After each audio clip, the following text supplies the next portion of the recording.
Hello' students, তো মুখ্যমন্ত্ৰী নিযুত বাবু আঁচনিৰ বিষয়ে তোমালোকে অলৰেডি শুনিছা। তো শুনিছা যদি ইয়াতে আমি এটা খবৰ পাইছিলোঁ যে যিসকলে গ্ৰেজুৱেশ্যন কৰিব তেওঁলোকক 1000 দিয়া হ'ব আৰু যিসকলে পষ্ট গ্ৰেজুৱেশ্যন কৰিব তেওঁলোকক 2000 দিয়া হ'ব। তো সেইখিনিলৈকে আমি গম পাইছিলোঁ, কিন্তু ইয়াৰে এলিজিবিলিটি কি হ'ব, মানে কোনে কোনে পাব কোনে কোনে নাপাব সেইখিনি কথা এতিয়ালৈকে ক্লিয়াৰ হোৱা নাছিল। কিন্তু আহিছে এখন ন'টিচ আৰু এই ন'টিচখনত গোটেইখিনি কথা ক্লিয়াৰলি আছে। তো কি আছে এই ন'টিচখনত ইয়াতো মানে পঢ়িবলৈতো বহুত ডাঙৰ ডাঙৰ মানে লিখা হৈ আছে দফা ইয়াতে, কিন্তু আমাৰ যোনখিনি দৰকাৰ আমি সেইখিনিহে চাম। আমি চাই লওঁ প্ৰথমতে ফাৰ্ষ্ট এলিজিবিলিটি কি থাকিব। তো ইয়াতে যদি চাওঁ এলিজিবিলিটি ক্ৰাইটেৰিয়া, তো ইয়াতে দিছে এটা incentive shall be applicable to male student domiciled in Assam belonging to the family with an annual income below' 4 lakh. তো ইয়াতে কৈছে যে যিসকল ছাত্ৰ ছাত্ৰী অসমৰ বাসিন্দা আৰু তেওঁলোকৰ ফেমিলি ইনকাম কি হয় 4 লাখতকৈ তলত হয় তেওঁলোকেহে ইয়াৰ কাৰণে যোগ্য হ'ব। নেক্সট আছে student must be enrol as an regular student in UG first year and or PG first year in government and provincialised institution. তো ইয়াতে ক্লিয়াৰলি এটা কথা লিখা আছে। বহুতে মোক সুধি আছিল যে কে সন্দিকৰ পৰা যদি আমি গ্ৰেজুৱেশ্যন কৰোঁ বা পষ্ট গ্ৰেজুৱেশ্যন কৰোঁ আমি পাম নেকি। তো ইয়াতে ক্লিয়াৰলি এটা কথা লিখা আছে যে যিসকলে ৰেগুলাৰ মুডত লৈছে এডমিশ্যন, যিসকলে ৰেগুলাৰ ক্লাছ কৰে ৰেগুলাৰ মুডত লৈছে তেওঁলোকেহে এই মানে স্কিমটোৰ কাৰণে এলিজিবল হ'ব। আৰু এটা কথা ইয়াত লিখা কি হৈ আছে যে গভৰ্ণমেণ্ট বা প্ৰভিজনেলাইজড ইনষ্টিটিউট হ'ব লাগিব। কোনো প্ৰাইভেটত ইনষ্টিটিউটত পঢ়ি থাকিলে কিন্তু নহ'ব, গভৰ্ণমেণ্ট হ'ব লাগিব বা প্ৰভিজনেলাইজড ইনষ্টিটিউট হ'ব লাগিব।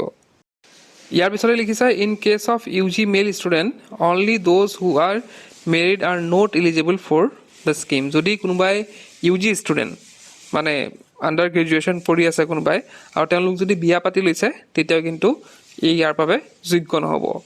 In case of UG male student those who have opted for the Banikanta Kakati merit award scooter are not eligible for the scheme.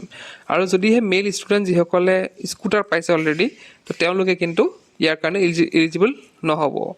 Next আছে যে post graduate student availing the CM's Jiban Prerana scheme shall not be eligible for this scheme. যিসকলে মুখ্যমন্ত্ৰী জীৱন প্ৰেৰণা আঁচনি পাই আছে তেওঁলোকেও কিন্তু এই স্কিমৰ কাৰণে এলিজিবল নহ'ব। তো ইয়াতে এমাউণ্টৰ কথা লিখা আছে। যিসকলে গ্ৰেজুৱেশ্যন ফাৰ্ষ্ট ইয়েৰত পঢ়িব তো তেওঁলোকে পাব 1000কৈ পাব পাৰ মান্থ আৰু টোটেল পাব 10 মান্থৰ কাৰণে 10,000। ঠিক তেনেকৈ PGৰ সকলে পষ্ট গ্ৰেজুৱেশ্যনসকলে 2000কৈ পাৰ মান্থ পাব আৰু 10 মান্থৰ কাৰণে পাব 20,000। আৰু যে ইয়াত 10 মান্থত কিহৰ কাৰণে দিয়া হৈছে সেইটো লিখা আছে যে ছামাৰ ভেকেশ্যনৰ যোনটো হয় সেইটো পইচা দিয়া নহ'ব। আৰু বা বেলেগ যোনবিলাক মানে 1 মান্থৰ মানে আমাৰ বন্ধ থাকে ন কিবা কিবি, তো সেইকেইদিনৰ কি হ'ব কাটি পেলাই কি কৰা হ'ব 2 মাহৰ মানে দিয়া নহ'ব, টোটেল 10 মান্থৰ দিয়া হ'ব। তো ইয়াতে মোড অফ এপ্লিকেশ্যন দিয়া হৈ আছে, তোমালোকে পঢ়িব পাৰা। বাকী মোড অফ পে'মেণ্ট কি হ'ব DBT দ্বাৰা দিয়া হ'ব, অৰ্থাৎ ডাইৰেক্ট বেংক ট্ৰান্সফাৰ। তোমালোকৰ বেংক নাম্বাৰ দিব লাগিব আৰু বেংকৰ নাম্বাৰতে তোমালোকক ডাইৰেক্ট সেই পইচাটো পঠোৱা হ'ব। আৰু বাকী এনেধৰণৰ ফৰ্ম তোমালোকে দেখা পাবা।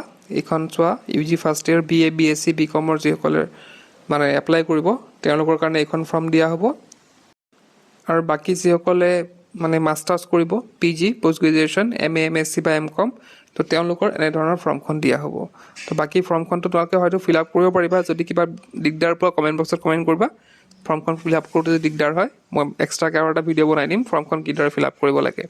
তো এইখিনি আছিলে আমাৰ নিযুত বাবু আঁচনিৰ গোটেই A to Z গোটেইখিনি ডিছকাছ কৰিলোঁ। বাকী গোটেইখিনি ডিছকাছ কৰা নাই বাৰু, যোনখিনি দৰকাৰ সেইখিনি আমি ডিছকাছ কৰিছোঁ। বাকী আপডেট তোমালোকে পাই থাকিবা কলেজত। বাকী এই ন'টিচখন বা এই ফৰ্মকেইখন লাগিলে মই ডেছক্ৰিপশ্যনত এটা লিংক দিছোঁ আমাৰ ৱেবছাইটৰ, তাত গৈ পেলাই তোমালোকে এইখিনি ডাউনলোড কৰিব পাৰিবা বা পঢ়িব পাৰিবা। তেন্তে আজিৰ ভিডিঅ'ত শেষ কৰিলোঁ। কি